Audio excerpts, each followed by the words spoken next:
how'd your event go today, Miriam? I heard it was good. In the... Oh, it was brilliant. Oh, it was fab. Yeah, it was great.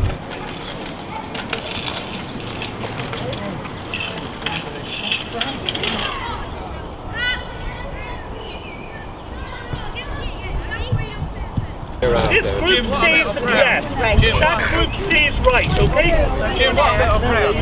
Drogheda has a great team. There's, I suppose, a base of 8 people going out, and that changes every so often, and they go out 3 nights a week. And they do a Saturday canvas as well, so it's really grassroots. It's all very local. Yeah, they're a great team. So like we usually canvas from about 6:30 to 8:15. You don't want to be annoying people, and lots of times as well you don't get conversations on the door. You might just get kind of, yeah, absolutely, I'll read that. Thanks for your time. People are really responsive on the door though, because they realise like you're a local, you're normal, you're not a campaigner, you're just someone who is passionate and someone who realises that what we have in Ireland is the Eighth Amendment is a really unique thing to our country, and that we want to save it, and that this abortion proposal, there's nothing good about it. What's the reception been like on the doorsteps? Reception has been very good, very good. I mean, what we're finding is that the no vote are practically locked down at this stage. They won't be changing their mind. The yes vote is quite soft, and I think once we discuss and argue the issues and debate the issues with them, I think we're changing votes by doing that. People kind of have questions or are happy to listen. I did have one door that they just said no, they're not interested, but like that's absolutely fine.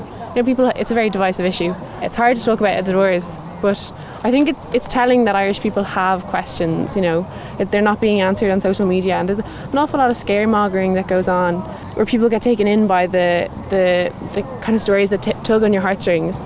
And not that they're not important, but we have to look at the facts. Right, everybody roar no. There's something missing. Again. Yeah. No. Okay. Lads, that's not no.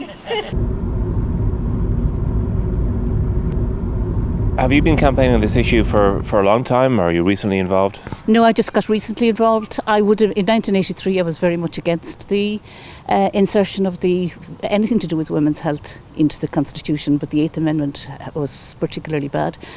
At the time I was working and I had 2 small children, so I wasn't in a position to canvass.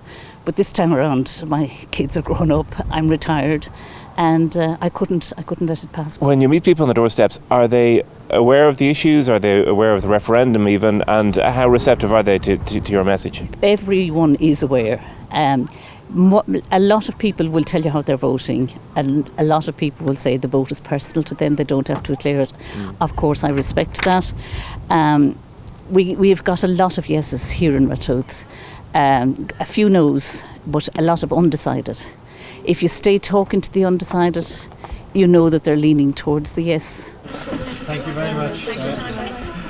But what people are asking about is mainly the abortions that will be allowed kind of after 12 weeks, so fatal fetal anomalies.